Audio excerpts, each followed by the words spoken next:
Bueno, vamos a dar comienzo entonces a esta mesa que cuando me convocaron para tratar de pensar sobre qué podíamos debatir, qué podíamos discutir.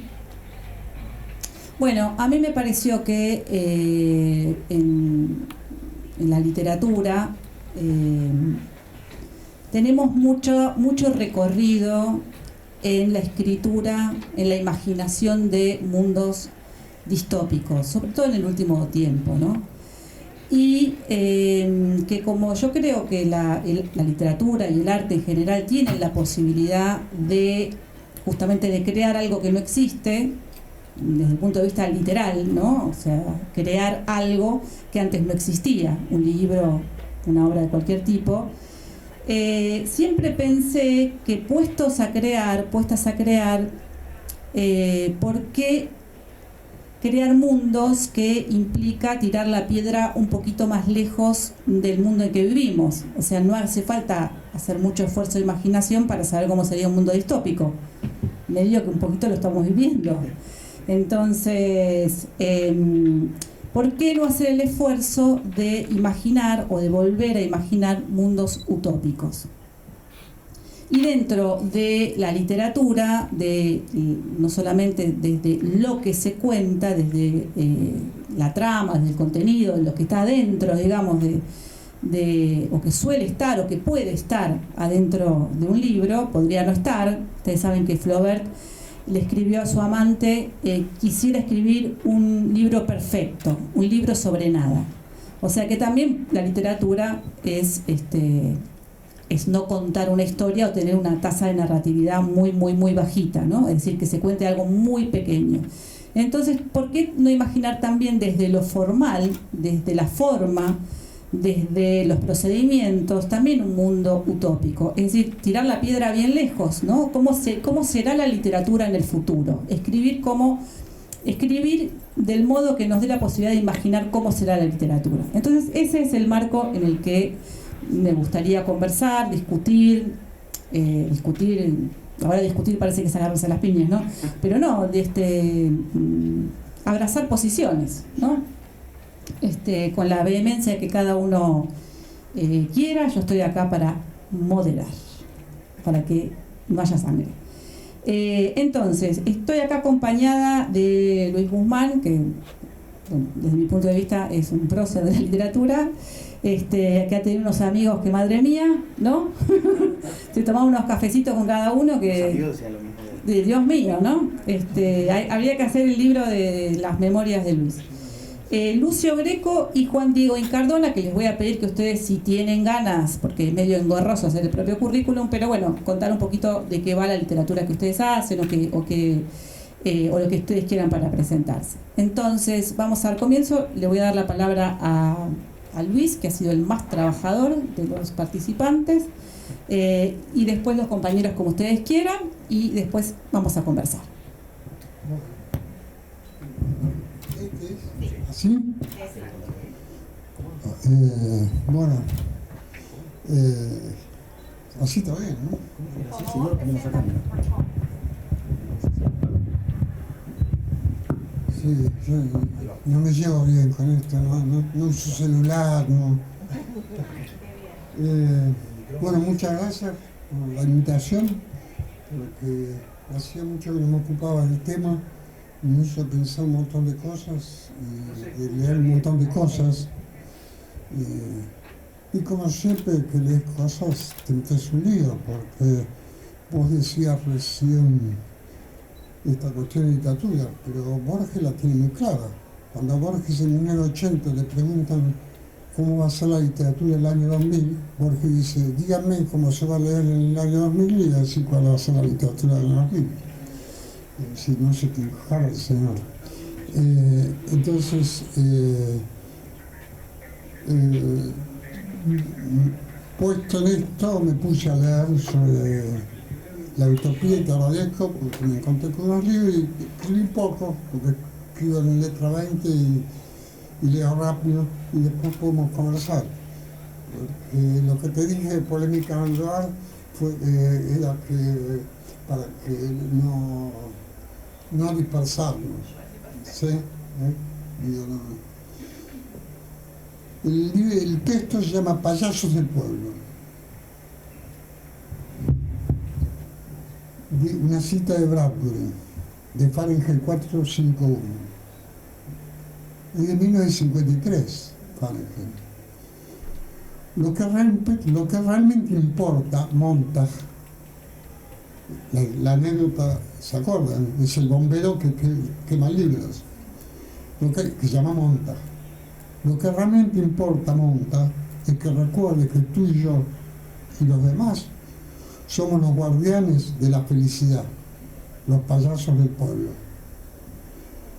Hubo un tiempo, como dice el jefe de Montag, el capitán Beatty, en que un libro es un arma en la casa de al lado, quemando.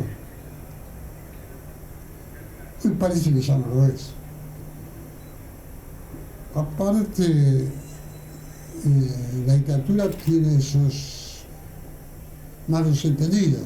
Cuando Fisherman hizo la película Los días de junio, queman el frasquito, pero queman la edición nueva. Entonces yo digo, bueno, lo van a seguir quemando. Pero acá Bradbury dice unas cuestiones que realmente son para pensar. Para mí, la utopía está siempre afectada por la temporalidad. A medida que se vuelven más modernas, esas medidas son casi inconmensurables. Todas las utopías van prolongando la vida.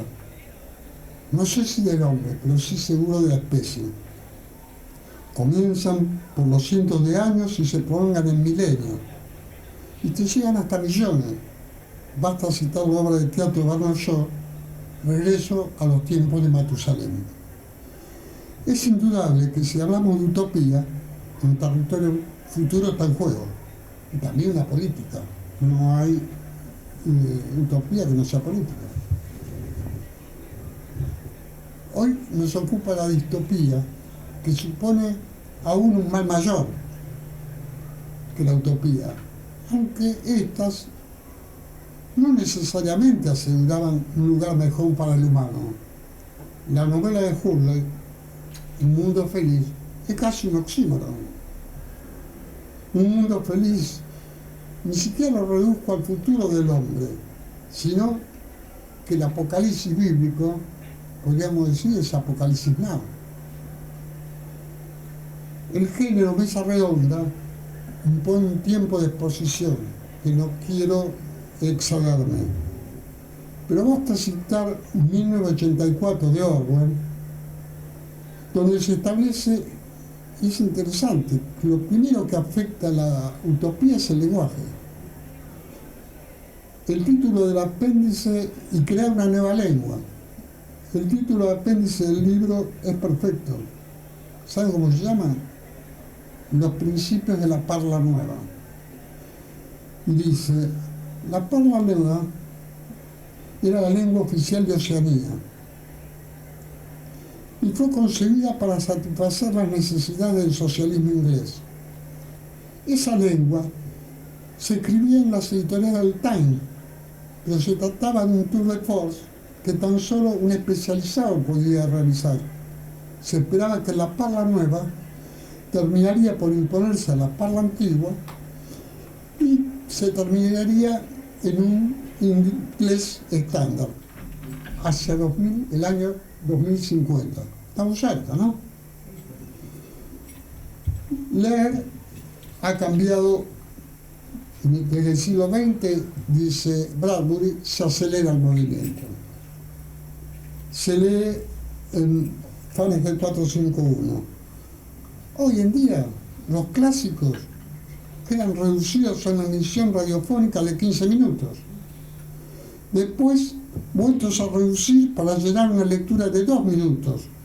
Y por fin convertidos en un resumen de diccionario de 10 o 12 líneas. En Fahrenheit, la quema de libros está programada. Miércoles, Walt Whitman. Viernes, Faulkner. Bueno, hoy es sábado. Esta convocatoria, a la que agradezco, haberme reencontrado en mi biblioteca, expuesta a las mudanzas y a las separaciones, el libro Historia de la literatura utópica de Raymond Trunzo de 1979.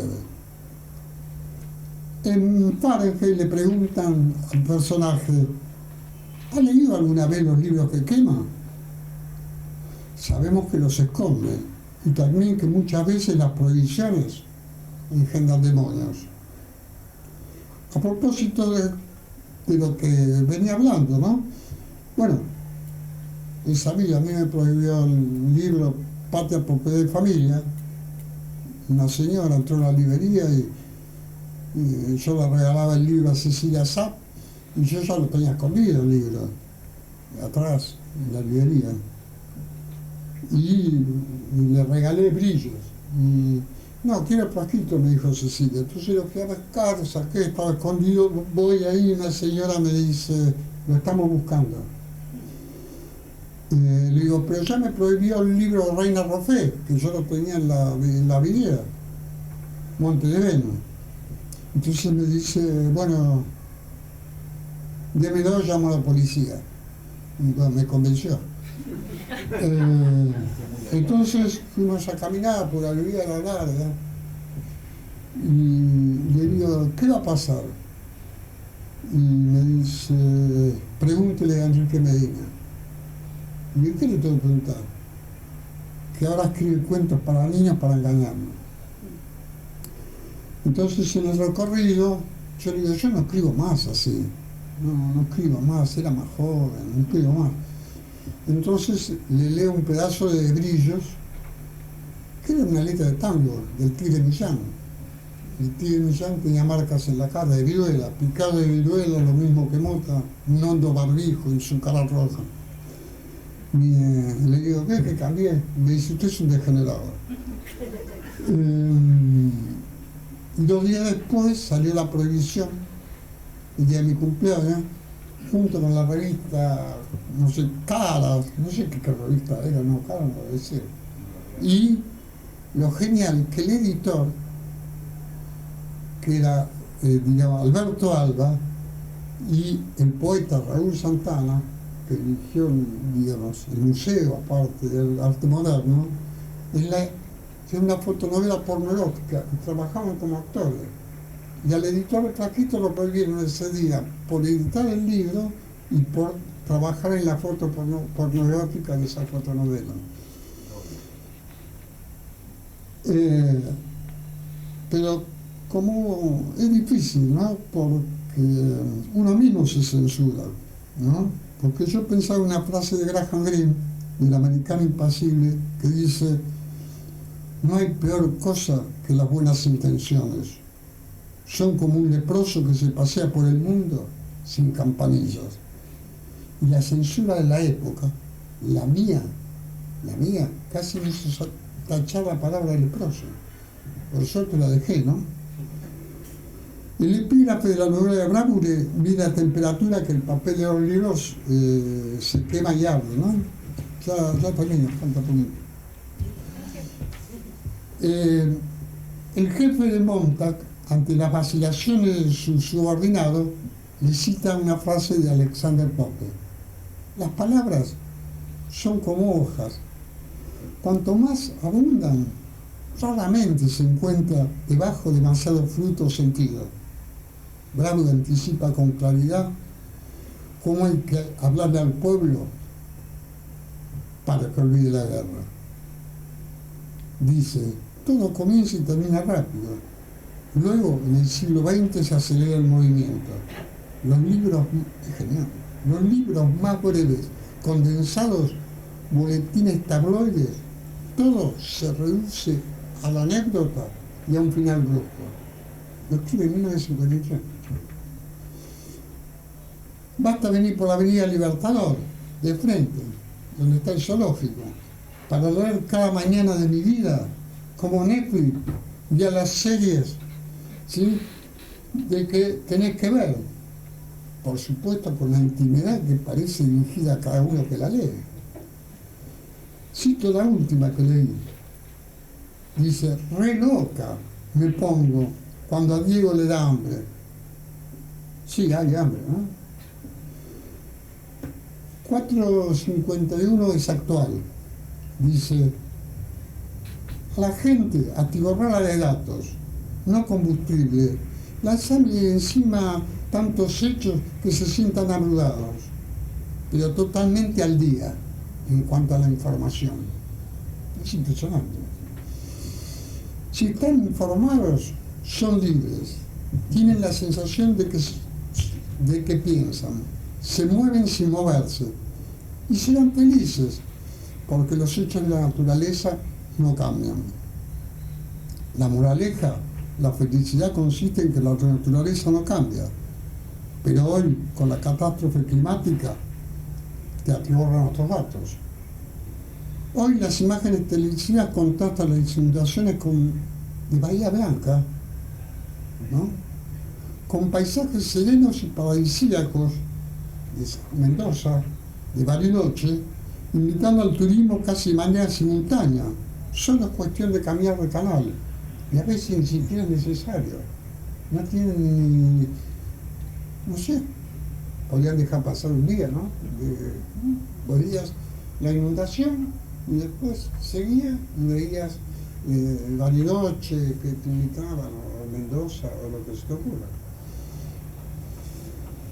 En 451 el hombre moderno, dice, se ve acechado, no hay que leer ni filosofía, ni psicología, porque conducen a la melancolía. Entonces dice Bradbury, así pues, adelante con los clubes, las fiestas, los acróbatas, los prestidigitadores, los coches de reacción, las motocicletas, helicópteros, el sexo, las drogas y todo aquello que esté relacionado con los reflejos automáticos. Todo un debate entre la ciencia y la naturaleza, tal como la plantea Husserl.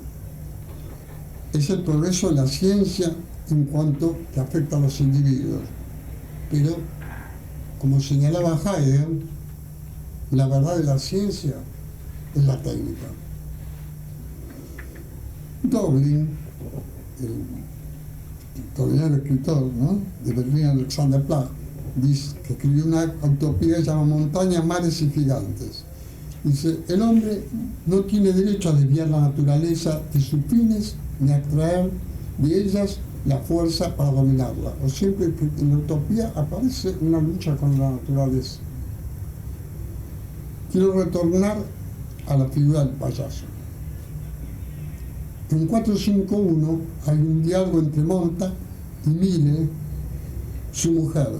Ella le dice a su marido, delante de su jefe, hay que vaciar los teatros, excepto para que actúen los payasos, instalar habitaciones de vidrios, de bonitos colores, que suben y bajan como confeti y sangre. Monte le pregunta a su mujer, Mille, ¿te quiere el payaso blanco? Para referirme a la distopía, introduzco nada más que una breve cita de una novela de Ilan Levin de 1970, En este tiempo perfecto. Dice, la acción se sitúa en el siglo XXIII, época en que el mundo unificado está sometido al control de un ordenador gigantesco, a tal extremo que con su memoria formidable vigila los mínimos gestos o hechos, con lo cual se organiza una manera nueva, una unificación de los individuos mediante el eugenismo, la vida colectiva, medicación mensual que atenúa todo deseo y sobre todo elimina la agresividad. Se trata del condicionamiento mediante las drogas y mantenerlos ya clásicos en la anti-utopía. Lo dice este hombre. Siempre hay uno que se sale y encuentra una ciudad subterránea, una pequeña minoría que también dirige un ordenador, pero le ofrecen que se integre bajo otro lema: humanidad menos feliz, pero más consciente y más digna. Y entonces voy a citar una frase de Schopenhauer, que para mí es extraordinaria. sospecho que la dignidad tiene algo que ver con el estilo. La utopía y sus figuras, utopía, distopía, son la representación ficcional de una sociedad futura con características negativas causantes de la alienación humana. Pero tomé 2 puntos que afectan a la cuestión de la lengua, el lenguaje, ¿no es cierto?, que me interesa mucho, porque la quema es de libros y se quiere cambiar, digamos, el diccionario, para que, ¿no? Entonces, me parece que se puede abrir una discusión. Bueno, disculpen si le doy mucho tiempo, ¿no?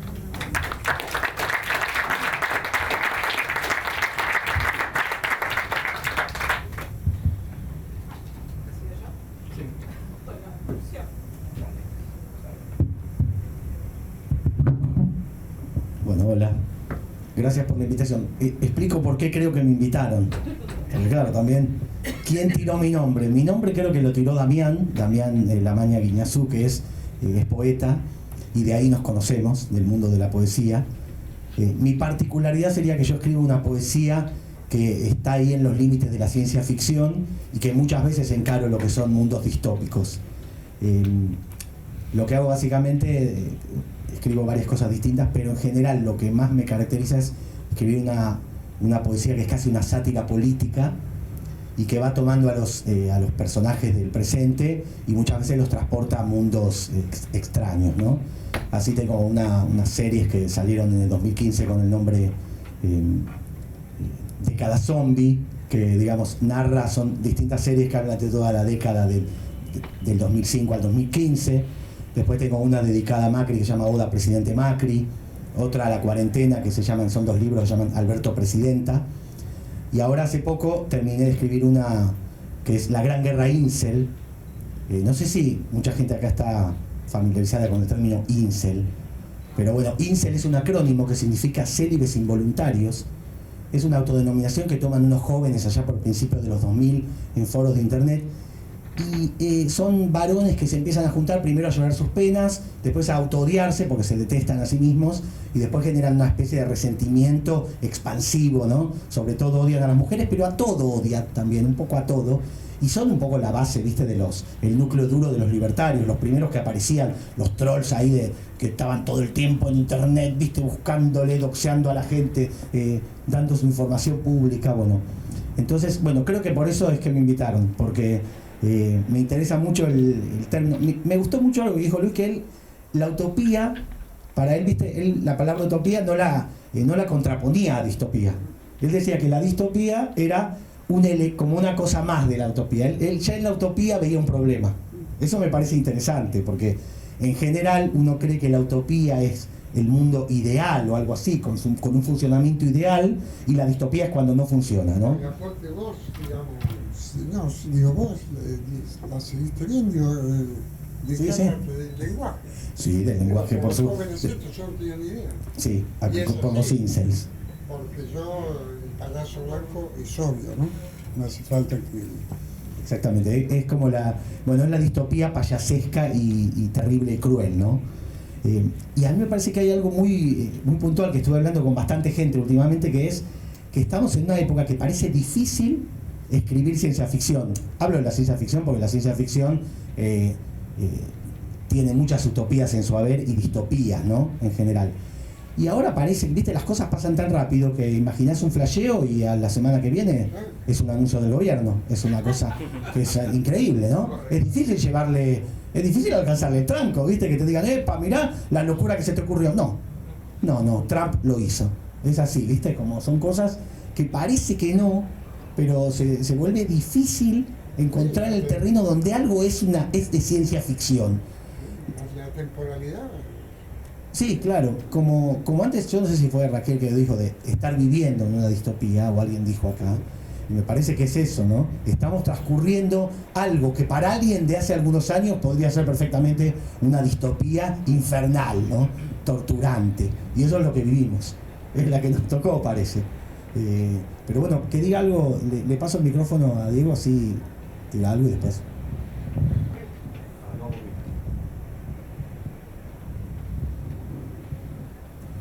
¿Cómo les va? Buenas tardes. Gracias por invitarme. Un lujo estar con ustedes. Una alegría volver a ver a Luis después de tanto tiempo. Bueno, lo mío va a ser quizás más autobiográfico. Igual hay muchas puntas de todo lo que leyó Luis que están buenísimas y que después podemos conversar. Pero para mí, mi distopía la reconozco en mi propio barrio, o sea, en el lugar donde me crié y en una época en particular. Y por eso quizás que muchos de mis libros, que están ambientados en un barrio de La Matanza, del conurbano bonaerense, Villa Celina, que dio inicio a una saga que al principio fue más realista, más vinculada a los recuerdos, a las anécdotas, enseguida se abrió y buscó en los géneros una herramienta para poder narrar ese universo, pero que ya en la realidad, en esencia, tenía similitudes para mí con las películas de ciencia ficción.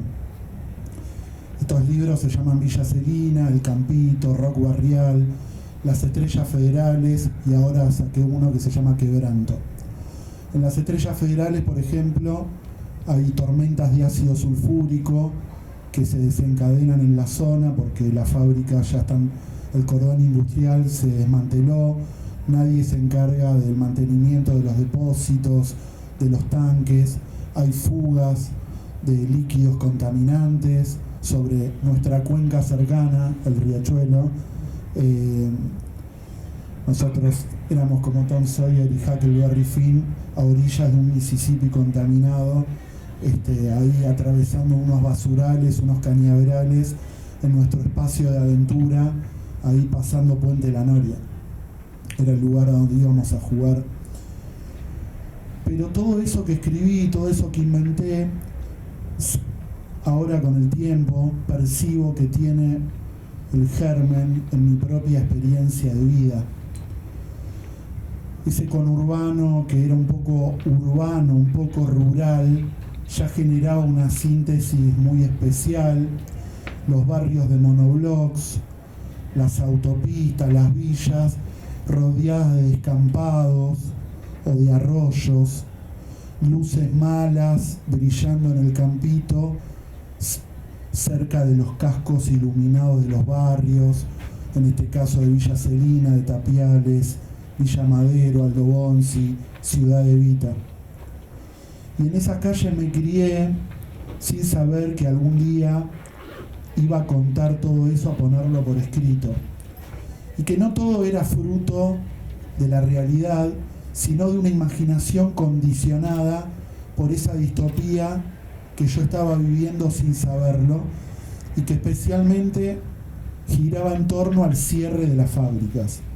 Cuando yo me crié, mi infancia, mi adolescencia, empezó a ocurrir cuando un mundo se perdía, un mundo que yo no había conocido, quizá una utopía, la comunidad organizada, el peronismo, y todas esas fábricas, todos esos obreros empezaban a mutar en otra cosa, como X-Men del conurbano, ¿no?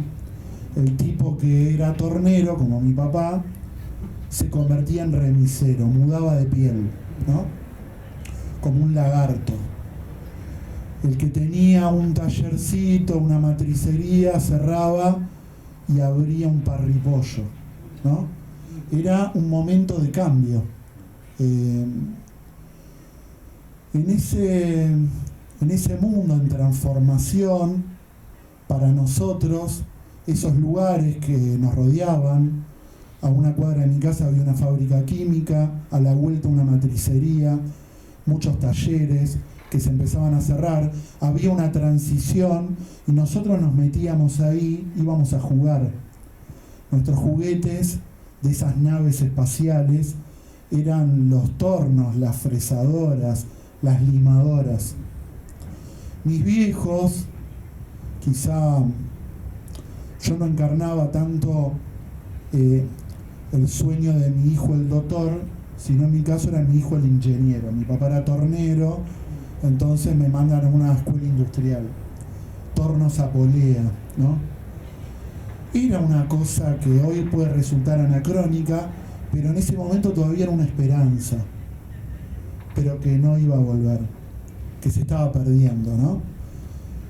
Yo vi cómo se iba perdiendo todo eso, supe de vecinos que se suicidaron porque perdieron el trabajo, que no pudieron mudar de piel.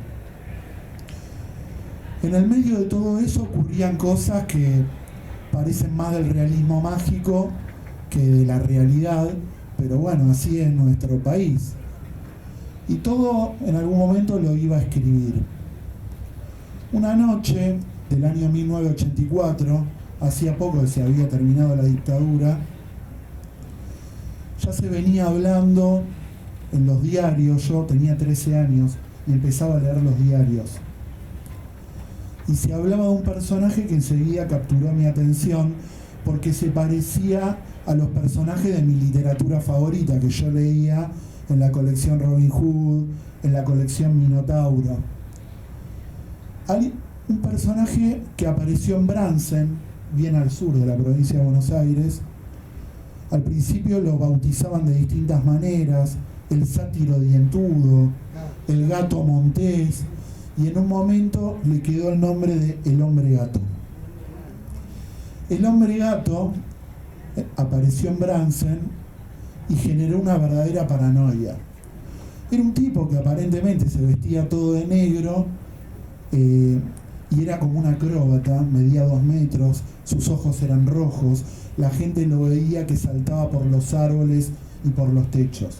Yo empecé a leer todas esas noticias de lo que ocurría en Brandsen y pronto empezó a aparecer en otros barrios.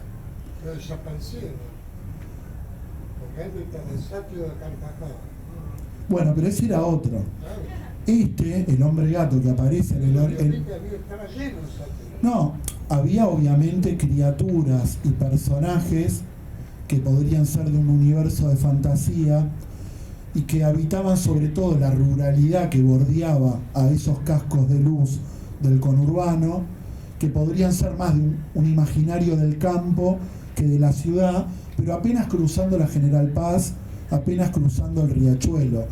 Lobisones, luces malas, bomberos, fueron palabras que yo escuché desde chico y que traía la inmigración interior, los santiagueños, los tucumanos, etc. Pero había sátiro, ¿verdad? Bueno, es probable. No voy a refutar ningún tipo de leyenda. No, porque acordate, el sátiro que mira y ríe, el sátiro que llegaba, sale noticias del gobierno. Se hacía hacer la comida, ¿sí? Esperaba que llegara el marido y la violaba a la señora delante de cosas. Son todas noticias policiales reales. Bueno, pero esos son más hechos policiales. Esto del hombre gato, que tuvo mucha cobertura en los diarios y también en la televisión, no se trataba tanto de un violador, sino de una figura enigmática que en realidad nunca le hacía daño a nadie, pero generaba pánico. Y empezó a generarse en Brandsen una verdadera cacería, y por ejemplo metieron preso a un profesor de educación física porque pensaron que él era el hombre gato, ¿no? De alguien que tenía voz de Bueno, zorro, ¿no? era como una especie de hombre araña al conurbano, un héroe incomprendido. Yo deseaba que no lo atraparan, no entendía por qué la gente le tenía tanta bronca y tanto miedo. Y en un momento empieza a aparecer en otros barrios. Ya no se habla de un hombre gato, sino de muchos. Decían que eran de una secta, la secta Moon, que venía de Brasil. Y una noche estábamos comiendo, mi papá, mi mamá, mis hermanas, en esa telenovela mexicana que yo vivía, todos nombres compuestos: Juan Diego, María Laura, María Cecilia, a comer, ¿no? Una escena costumbrista, barrial, y se escuchan gritos que provienen de la calle, de ahí de Ugarte y Giribone. Resulta que mi amigo, el cabezón Adrián Navarro, asegura haber visto al hombre gato en la última esquina del barrio antes de que empiecen los descampados, y lo ve saltar un árbol y de ahí a un techo. Todos los vecinos salen a la calle. Otoño, invierno, no recuerdo.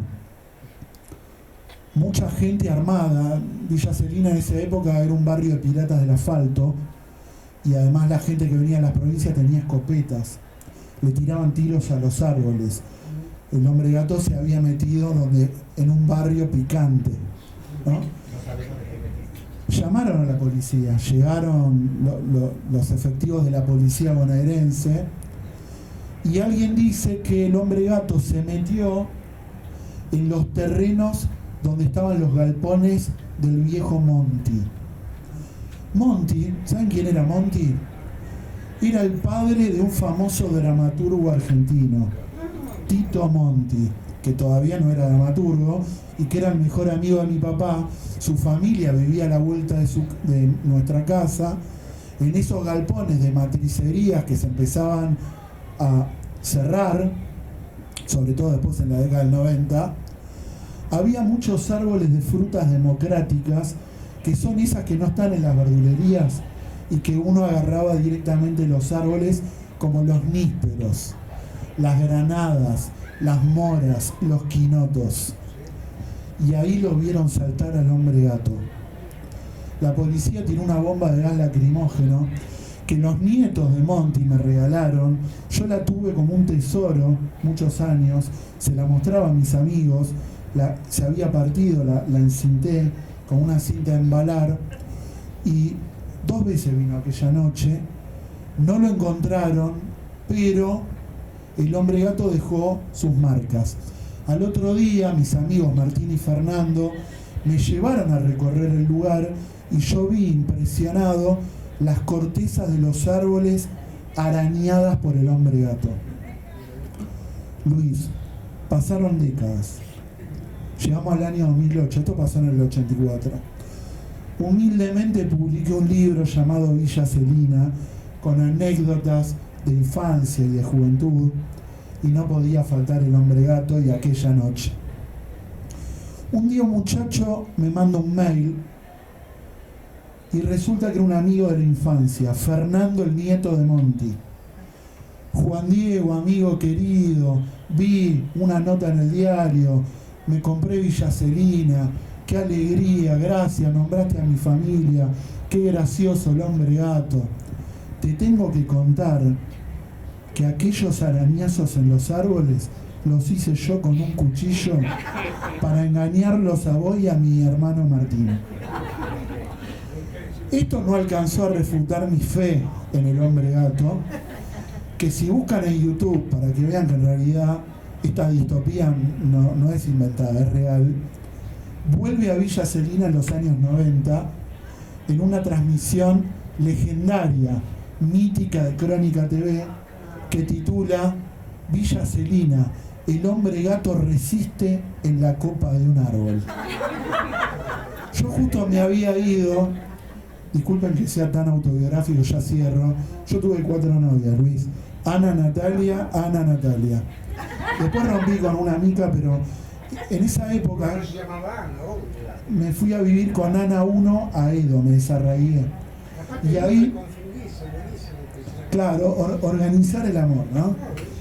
La cosa es que yo me fui a vivir con Ana 1 a Edo, y ahí prendo la tele y volví al hombre gato. A los 10 años pegó un salto en el tiempo, y ahí están mis amigos cascoteando un árbol y faltaba yo. De nuevo... ¿Cómo es un hombre gato? Ya está, ya todo el mundo sabe. Que yo, piensan que yo era. Es una posibilidad. Por eso lo cuento. En ese momento vi en mi propia distopía, en ese barrio de fábricas abandonadas, medio urbano, medio rural, a mis amigos cascoteando un árbol, a Crónica transmitiendo en vivo a las 3 de la mañana, y faltaba yo. Pasaron algunos años más. Seguí publicando libros. El hombre gato se convirtió en protagonista de mi libro siguiente, que se llamó El Campito, que algunos dicen que es como el Señor de los Anillos peronista, porque pelean con monstruos y enanos, peronistas y antiperonistas. Y ahí está el hombre gato, que a diferencia del hombre lobo, él es gato, y cuando viene la luna llena se convierte en hombre. Actualmente trabajo para la Dirección de Cultura y Educación de la provincia de Buenos Aires, quiero cerrar esta historia con esto. El año pasado me dicen que vaya a la Feria del Libro de Bransen. Yo no conocía a Bransen, nunca había ido en mi vida. Excitado dije que sí, porque iba a conocer la cuna del hombre gato. Este personaje salido de alguna distopía que vino a mi barrio de fábricas abandonadas y arroyos contaminados, y dije que sí. La municipalidad me mandó un remisero, un viejo. Llegó y yo apenas subí al auto le empecé a contar: yo quiero hablar con el intendente de Bransen, yo quiero que se haga ahí el Museo del Hombre Gato, porque el Hombre Gato es de Bransen, yo escribí un cuento, vino 2 veces a Villa Celina, y así por la autopista Buenos Aires-La Plata, el viejo me escuchaba hasta que en un momento levantó la mano y me dijo: yo fui preso, sospechoso de ser el Hombre Gato. Era un tipo que había vivido toda la vida en Bransen, y resulta que él trabajaba en Entel. ¿Se acuerdan? Antes de los celulares, Entel, Segua, Obras Sanitarias. Él había sido protagonista de mi noticia favorita, que no sé si salió en Diario Popular o en Crónica, que cuenta que el Hombre Gato llamó por teléfono a la comisaría de Bransen, usando una línea de un teléfono descompuesto. Se ve que tenía propiedades, poderes mágicos. Obviamente la policía pesada, era la policía de la dictadura, año 84, encaró una verdadera cacería por Bransen, aunque nunca lo pudieron agarrar. El remisero, otro mutante del conurbano bonaerense, que había trabajado en una compañía telefónica y ahora era remisero, él, como en las películas era el que: operadora, me conecta con Rosario, él conectó al Hombre Gato con la comisaría de Bransen. Y solo por eso estuvo 3 días en cana, sospechoso e investigado. Cuando yo llego a Bransen, voy a una escuela y digo: estos pibes tienen 14, 15 años, ¿qué van a saber? Chicos, el Hombre Gato. Yo empecé a contar. Todos los nenitos sabían del Hombre Gato, pues se había transmitido oralmente. Y un nene levantó la mano y dijo: mi abuelo era el comisario de aquella época. Yo dije: ah, tu abuelo lo metió preso al remisero que me trajo acá. En fin, buscaría un desenlace, pero esta historia, como en un relato moderno, sigue abierta. Porque yo creo que esto va a seguir. Puede pasar. Buenísimo. Son cosas que pasan. Hay que pasar el riachuelo para que pasen esas cosas. Allá está Lorena. Sí, que le demos un montón a Lorena de que yo personalmente de que haya vuelto ese río, no solo navegable, sino mítico, ¿no? Porque hay que ingeniárselas para hacer ese riachuelo. Lo que ella armó, y me parece que la verdad es un trabajo que lamentablemente la cerraron, la despidieron, porque el otro día yo tuve una anécdota. Viajaba en subte y el subte se quedó parado, ¿sí? Y me dio un poco de fobia. Pasó 4 minutos, pasó 5, y entonces voy para adelante y había un señor de las Fuerzas Armadas. Y usted de las Fuerzas Armadas, pero vi con uniforme. Acompáñeme. No me acompañó nada. Entonces, bueno, finalmente pudimos salir y yo estaba tan caliente que fui a reclamar el boleto. Y estaba, no, al acoso al boletero. Pero entonces cometo la torpeza de decir, así en voz alta, digo: no es por la plata, no es por la plata. Y una señora que está atrás mío me dice: señor, hoy aumentó el subte, en mí sí es por la plata. Entonces yo le digo: señora, le quiero pedir disculpas y perdón por mi torpeza. Eso respecto a los momentos que estamos viviendo, hay una frase de un señor psicoanalista que dice, es una época en que ya nadie se muere de vergüenza. ¿Sí? Y yo le pedí disculpas porque me morí de vergüenza, porque la señora tenía razón. Bueno, yo voy a hacer mi primera pelea con Diego en Cardona. Porque quiero decir lo siguiente, para mí lo que él cuenta, que es bárbaro y me encantó la historia, no entra tanto en lo que es una distopía. Es más bien la magia, lo fantástico irrumpiendo la realidad, ¿no? Que está bien, pusieron mundos imaginarios, te salvaron, estás en tema. Pero para mí esto es más cerca del realismo mágico, ¿no? Que de una distopía.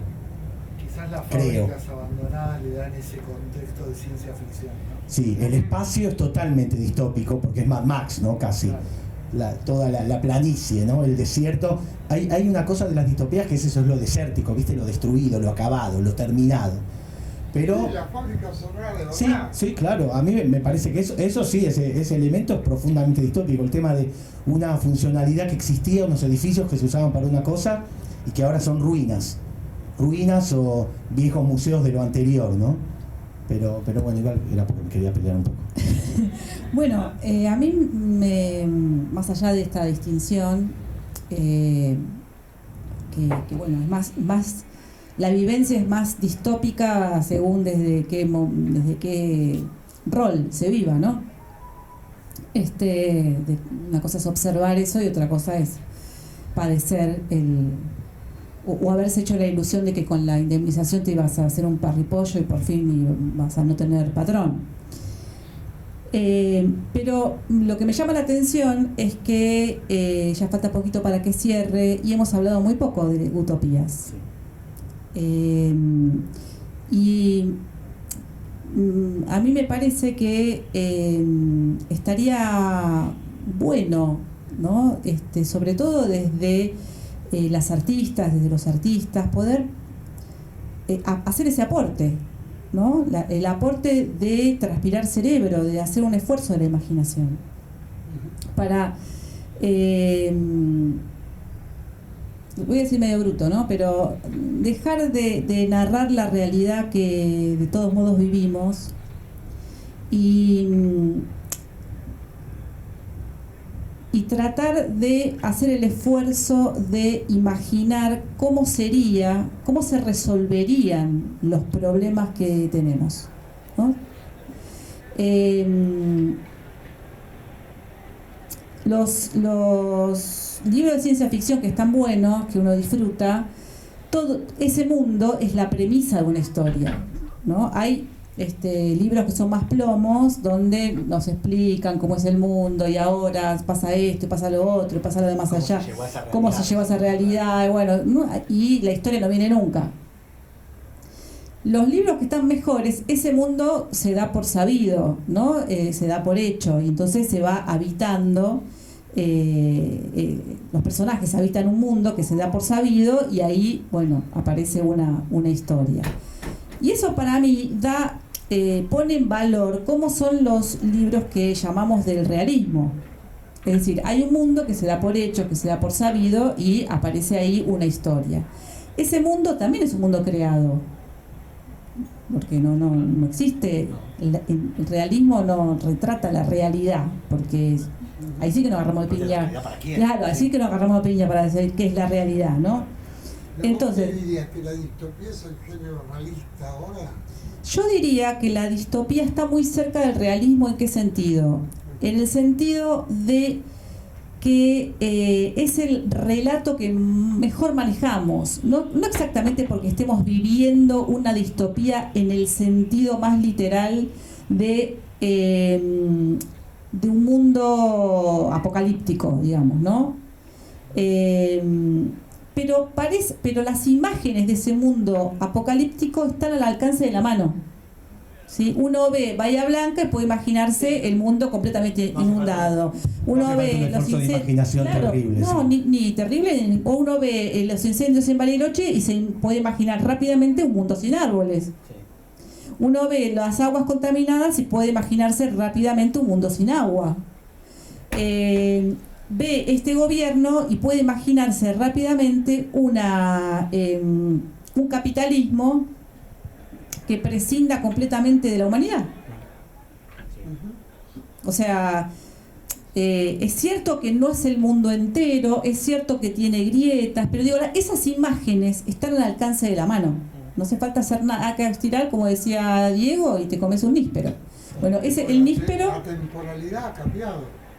ha cambiado no solamente la velocidad con la que suceden las cosas, sino que, digamos que para imaginar una distopía no hace falta nada. Igual creo que tenés un gran acierto ahí, porque para mí las distopías nacen de observar la realidad. En realidad, la ciencia ficción a veces es eso también. No es tanto, viste, ponerse a flashear qué puede pasar, sino observar profundamente algún fenómeno y ver otro lado que está un poco más en sombras y resaltarlo. Por supuesto, pero ¿qué sería entonces la utopía? Qué complicado. ¿Cómo imaginar entonces una utopía? ¿No? Porque una utopía también se imagina mirando la realidad. Sí. Las utopías Las utopías apuntan a la felicidad. apuntan a la felicidad y también se imaginan observando la realidad, porque las utopías, Sí, por claro. ejemplo, digamos, observando una realidad y siendo quien observa estando en determinada posición. Entonces hay utopías, como contaba Luis antes de empezar, que tienen su centro más en el género, en la diversidad de género, en lo fluido, en lo bueno, un poco más como Úrsula Le Guin o como la fluidez del género. Bueno, porque eso es algo que le interesa a esa persona y observa la realidad en esa clave.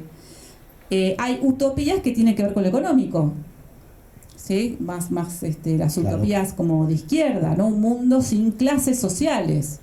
Pero vos decís que eso es como referencial, porque a mí me gusta la frase de Breton que dice el poco de realidad, porque si no la realidad te atrapa. Yo creo que es la misma discusión que teníamos nosotros con el realismo socialista. Exactamente, doctor. Estamos en la misma discusión. Estamos todavía nos quedamos ahí.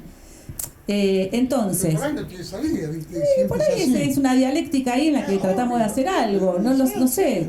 Sí, en ese sentido, sí. Pero lo que digo es, en este momento, no solamente tan cerca, con las imágenes de la distopía tan a la mano, sino con, como decía Luis, o como traía Luis de Fahrenheit, con el agobio de información y de catástrofes, ¿no? Taca, taca, taca, taca, taca, taca, taca, taca, ¿no? Como que hay una serie tan veloz y tan fatal, ¿no? Y las balas pican tan cerca y a veces que nos dan, ¿no? Directamente los despedidos somos nosotros, los pasamos a disponibilidad, los que, bueno, ¿no? Ya no es algo que uno va a hacer Lo solidaridad. utópico parece ser cultivar un optimismo. Claro, sería como no morir en esta situación, sería lo utópico, ¿no? Entonces, ¿cómo tirar la piedra realmente lejos para habilitar una posibilidad de levantar la cabeza, ¿no? del estofado en el que estamos y poder imaginar unas utopías? Digo, no, me parece como que está bueno pensar en dónde estamos, ¿no? Y pensarlo de otra manera, ¿no? Es decir, yo creo que estamos en un centro clandestino de detención. Entonces podemos pensarlo de dos maneras, desde mi humilde punto de vista. Podemos pensar en la tragedia que se vivió acá, la tragedia cotidiana que se vivió acá adentro y que el museo retrata o muestra o nos da la posibilidad de ver eso que estaba clandestino y oculto. Y entonces poner el acento en el momento el momento de la derrota, porque es la derrota máxima, ¿no es cierto? La derrota máxima máxima no solamente de un proyecto, sino del ser humano, ¿no? Cuando una persona infringe un dolor insoportable en el cuerpo del otro, es la derrota de la especie, ¿no? Sin decir que eso no es la memoria, digo, ¿por qué no pensar la memoria también como esas utopías? no como un sueño así de ponis de colores, sino utopías. Yo estoy totalmente de acuerdo. Y no estoy hablando del diario Página 12, estoy hablando de que lo que saca cada día Página 12. No estoy hablando del diario, porque me puedo pelear con el diario, estar de acuerdo, no me interesa el diario. Sino, eso que aparece cada día, primero no es un obituario, porque sabemos que un obituario es una inscripción religiosa, digamos, que es fecha de nacimiento y fecha de fallecimiento. No hubo. Entonces, yo, pero digo, no para hablar de mí, escribí un libro que se llama El derecho a la muerte escrita. Es decir, que Hermoso. todo ciudadano Un libro hermoso. griego tenía que saber dónde se había muerto, dónde había nacido y tenía que estar el nombre en la tumba. Entonces, no hubo ese registro, o sea, no hubo obituario. Entonces, fíjate vos que no, ¿cómo te podría decir? No hay registro de eso. Si no fuera eso que como una gota de agua va a seguir saliendo siempre. Va a seguir saliendo siempre y que no es un aviso fúnebre, no se sabe qué es. Creo que es inédito y que solo se inventó acá. No sé ni siquiera cómo el recordatorio. ni siquiera sé cómo se inventó, pero viste, es como, ¿no? Eso va, digamos, ¿no? Eso, digo, yo no quiero abrir una polémica porque no hay tiempo, pero digo, el recordatorio de Página 12, o lo que recordamos, o los homenajes, están siempre ligados a ese momento trágico, ¿no? La desaparición, la muerte, el asesinato, etcétera. Y la ciudad está marcada con baldosas, está marcada con espacios de memoria, está marcada la ciudad, las ciudades, el país entero está marcado, y eso es lo que estamos defendiendo en este momento también, ¿no? Que esas marcas no se borren, aunque creo que, como contaba Juan Diego, son marcas que pueden volar el edificio, pero son marcas que no se van a ir a ninguna parte.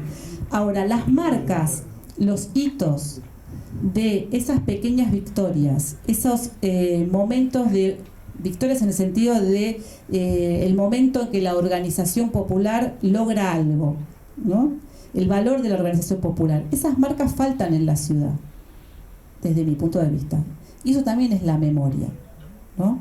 Entonces, yo me remito a la marcha de los jubilados del otro día y les cedo la palabra. Todo lo que vimos es el momento en que nos cagaban a trompadas. ¿Sí? Todo lo que vimos, taca, y uno piensa, me fui poco pertrechada el miércoles, voy a tener que ir con un montón más de cosas, ya tengo unas cosas para las rodillas, yo estuve ahí y fue una fiesta.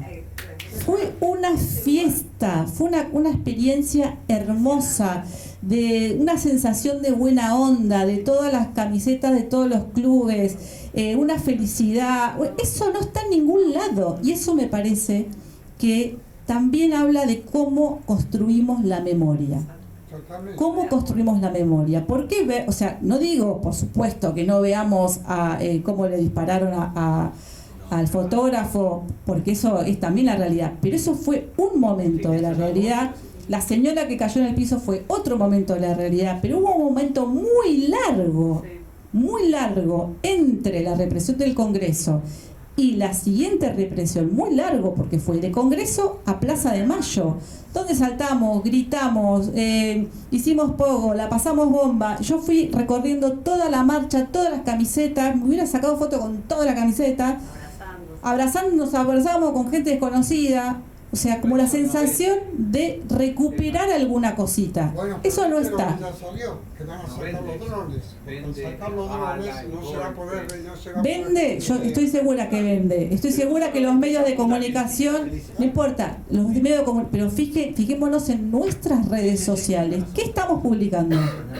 ¿Qué estamos publicando? Entonces, lo mismo digo en relación a los homenajes, lo mismo digo en relación a lo que entendemos por la memoria, ¿sí? Entonces, digo, a lo mejor recuperando la memoria de esos hitos de organización popular, podemos tener imágenes de algunas utopías para poder inventar otras. No digo para hacer aquello que ellos pensaban, ¿sí? Sino para tirar la piedra en otro lado y pensar en algunas utopías, ¿sí? Sin pensar solamente en el castigo monumental que nos vino, ¿no? Por imaginar esas utopías. Quería, a partir de lo que están hablando, pensar que todo lo que yo leo, suelo leer de ciencia ficción argentina, en general, es verdad, tiene una imaginación fruto de la crisis, ¿no? En general uno ve mundos destruidos, tipo Mad Max, ¿no? Tal vez nosotros no tenemos esa imaginación de los viajes al espacio, algo que se vuelve prospectivo, tecnológico, exitoso. Lo que yo noto es que las utopías en nuestro imaginario dan una vuelta de tuerca rara, porque en vez de ser para adelante son hacia atrás. Es muy tanguero esto. O sea, es una utopía color sepia, donde uno evoca determinados momentos de la historia que entran dentro del concepto de la utopía. Podría ser el peronismo clásico, o alguien que tiene otra ideología, podría ser la Argentina del centenario, o desde la vuelta de la democracia, los momentos de utopía son primaveras, ¿no? Las primaveras, ¿no? Distintas primaveras, pero siempre, rápidamente, llega la represión sobre esa utopía. En un punto replica esa jornada que Raquel mencionaba, una alianza original, hinchas de los clubes, está en la esencia de la cultura argentina. Clases populares, hinchas de los clubes que salen a defender a los jubilados. Es un momento hermoso, ¿no? Es como los jóvenes caminando hacia Ezeiza porque vuelve el general Perón. Pero ¿cómo termina eso? Rápidamente, ¿no? Es acción y reacción, es constante. Por eso lo que veo es que en las artes, en la literatura de nuestro país, en nuestra versión local de estos géneros, de estas tradiciones, hay una imaginación de la crisis que produce distopías, y la utopía no se la ve tanto en un horizonte prospectivo, sino en el pasado como una ucronía.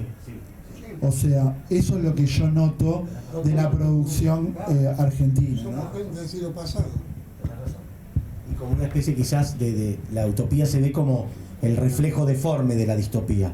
Igual, con lo que decía Raquel, yo me quedo con, para mí, yo no me veo jamás escribiendo algo, viste, optimista. No está en mí, no podría imaginarme un futuro ideal de amor, pero sí creo que la utopía puede vivirse en los gestos diarios. ¿Viste? Me parece que, por ejemplo, un concepto que se usa mucho hoy y que circula mucho, que es la ternura. Creo que la ternura, la alegría, el festejo, poder bailar con alguien, poder abrazarse con gente, eso es algo utópico en este mundo que vivimos, y creo que uno lo que puede hacer es transcurrir esas escenas y dejarse llevar por esos sentimientos. Pero después me parece que en lo que es el arte, la literatura o lo que sea, sí, hay una carga de que uno lo que quiere hacer es un poco también molestar, ¿no? Observar, poner el dedo, ¿no? Me parece que es...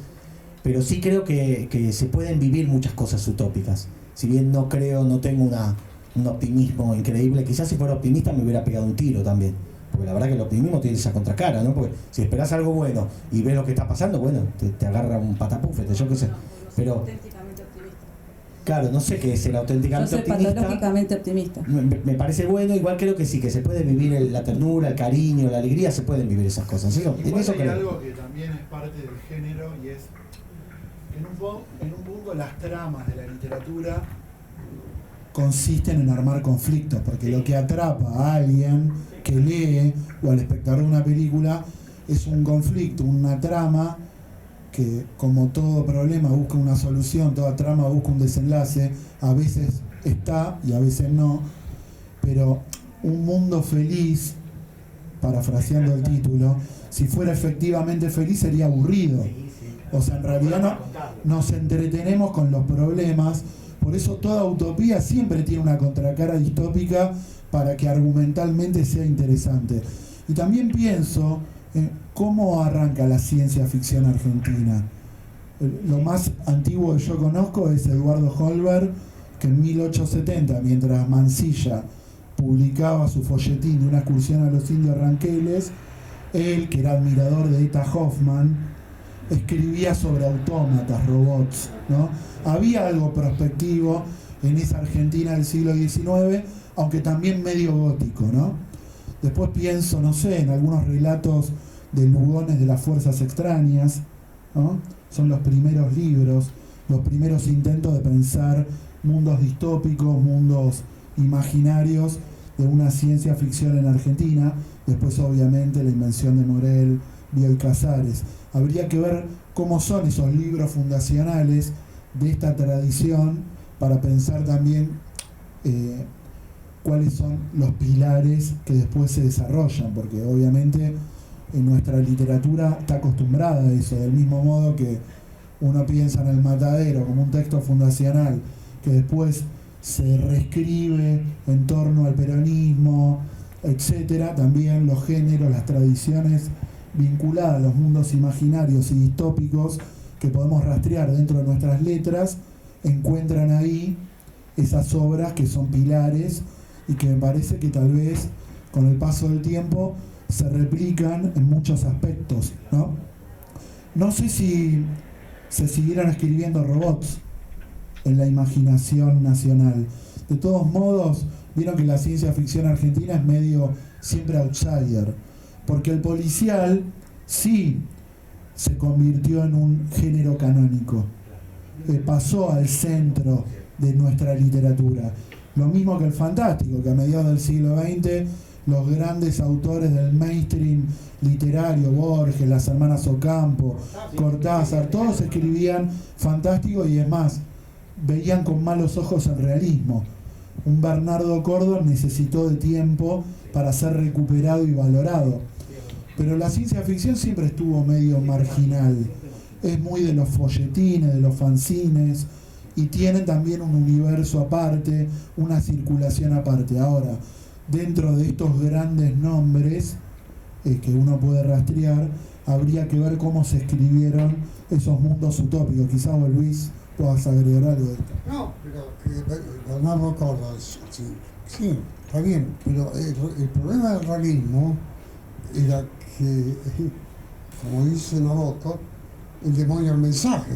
¿Qué crees que te diga? Entonces había que también discutir esa cuestión de que si no escribías, a ver, agarremos a Rivera, ¿no? Que hizo un cambio en su literatura, pero todas las primeras novelas, La Fábrica, El Precio, son todos el realismo mágico, hasta que se cruza con Thomas Bergham y empieza a cambiar su literatura y empieza a cambiar. Era toda una discusión en los 70, si no eras realista, había que pelearse, había que pelearse para digamos, ¿no? El texto como el Fior o como alguno otro, ¿no? Porque no era fácil. Cuando yo estuve para publicar El Frasquito varios años, y gente que después terminé como amiga, como Martín Real, cuando Martín Real y Banasco leyeron El Frasquito, me mandaron a analizarlo y querían ponerlo con un prólogo psiquiátrico. ¿Sí? Entonces, bueno, ¿qué va a ser? Me parece Yo soy muy de pensar que hay un crítico americano que es muy inteligente, que se llama Rick Patel. Es muy difícil pensar cada libro si no se piensa en el estado de lengua de la época en que se escribió. Es muy, muy difícil, digamos, ¿no es cierto? Me parece a mí que si no... Pues puede estar bien, pero ¿no? La injusticia con Cortázar también, ¿no? El escritor de cuentos y Rayuela en un momento que hacía estallar la literatura, ahora pobrecito, todo el mundo lo mira con lástima. Bueno, pero son cosas que parece que hay que ubicar en su época, ¿no? Nos están Quiero hacer una referencia a una cosa que dijo Luis al principio cuando leyó el texto, que habló de las ideas que se esconden en cuentos para niños. Y a mí me parece que hay muchas cosas de las utopías que están escondidas en la literatura infantil, desde siempre fue así. Y cuando él estaba hablando de eso, yo recordé a Jonathan Swift y recordé Los viajes de Gulliver, que es una de mis novelas favoritas, es realmente hermosa. Muy pocos la leyeron completa porque después la recortaron toda para hacerla famosa, y pienso que ahí hay utopías que se pueden contar y que están, porque si uno ve la literatura que se hizo durante mucho tiempo para chicos, están escondidas ahí, y eso es interesante. Pero cuando escúchame, cuando me prohíbe el libro, me dice, la que me prohíbe el libro, me dice, escribe cuentos para niños. Habíamos vivido hace un par de meses como a la Bonnerman le prohíben todos los libros a esa Bonnerman. Todas, pero directamente los fueron a la librería de cosas y ¿sí? Esa la pasó en serio mal. Mi libro utópico que decía recién, cuando yo era chico, en mi casa había 3 libros: el Diccionario Larousse, la Biblia, 4, el Martín Fierro y La razón de mi vida. No había biblioteca. Y para mí La razón de mi vida, cuando yo era chico, era un libro infantil, no entendía, y veía una mujer hermosa en la tapa con una rosa, y era un hada. Después era una santa.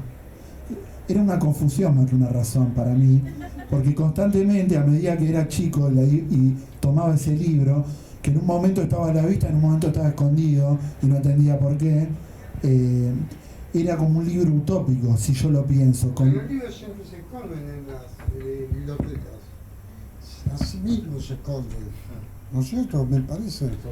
Digo, a ver, no sé, uno espiaba en las bibliotecas. Digo, mi madre era espiritista y tenía libros espiritistas y yo siempre pensé que se movían solos. Después estaban todos los libros que no podías leer, porque estaba el erotismo ahí. ¿No es cierto? Entonces no nos hagamos tampoco los distraídos. ¿No? Estuvo bueno, ¿no? Podríamos seguir más. Podríamos seguir más largo. Que ir, ¿no? Sí. ¿Le puedo preguntar a la mesa qué opinan del Eternauta y la utopía permanente, no hacia atrás del héroe colectivo? Bueno, a mí me encanta el Eternauta, me parece una gran obra. La verdad que yo siempre amé mucho la historieta y el Eternauta es una que me gusta mucho. Creo que es una gran historia, una gran narración. Y creo que eso es un valor. Para mí, estoy de acuerdo con lo que vos acabas de decir. El héroe colectivo como concepto es un concepto utópico. Porque es un concepto que habla, claro, porque habla aparte de dejar de lado lo que hoy es todo, que es todo el individuo, la individualidad y nada más, donde otros ven cabezas, alguien ve un piso para caminar. El héroe colectivo es lo contrario a eso, ¿no? Es pensarlo entre todos. Claro. Sí. Clases populares, camisetas de fútbol, que no pueden ir los visitantes en el fútbol argentino. Sí. Y sin embargo hubo camisetas de todos los clubes. No, ustedes no saben lo que fue. Es interesante, la parte del festejo que vos dijiste es bárbara, es como viste con la marcha del orgullo. La marcha del orgullo, uno ve las partes de fiesta. Y a veces también hay momentos en donde se pudre, pero uno ve las partes de fiesta. Acá faltó ver la parte de la fiesta. Faltó eso, mostró, ¿no? Y bueno, sí. Yo honestamente que vengo de otra tradición, en un momento dije, qué lástima que no nos organizamos un poco. No sé, una coordinadora, algo, porque estamos en la Plaza de Mayo y algunos se quedaban del otro lado de la pirámide, otros íbamos a la Casa de Gobierno, volvemos al Congreso, o sea, claro, era tan por fuera, tan desbordado de las organizaciones que justamente no tenía organización. era bastante, una sensación bastante 2001 en un punto, porque era, si a alguien se le ocurre una idea brillante, en este momento la hacemos, ¿no? Yo no sé en qué país pasó alguna vez que todas las hinchadas de fútbol no, y fue increíble. Argentina tiene eso, ¿no? Fue increíble. De pronto hace mezclas que son muy especiales. Sí. Somos un país muy especial. Sí, yo estoy de acuerdo. Muy poético. Estoy de acuerdo, pero también es cierto que porque yo te digo, yo te paso el Oscar, Sí. ahora paso el Oscar, ¿sí? Y te paso el Balón de Oro, y el Oscar lo ven 3 personas, ¿sí? 3. Antes veían el Oscar la gente, ahora ven el Balón de Oro. Tiene el fútbol, tiene una cuestión ahora que es así. Y tiene esa impronta de lo que dice ella, de la hinchada, ¿sí? De fútbol, que es riesgoso ir a la cancha. Cualquiera que va a la cancha sabe que... Ahí no, yo no sé tenemos ningún riesgo, aunque había gente que estaba dispuesta a hacer el aguante, ¿no? Bueno, ahora sí vamos a cerrar esta mesa preciosa de escritores. Hacemos un compromiso desde este momento para el próximo año, que sean todas escritoras y que haya un señor coordinador.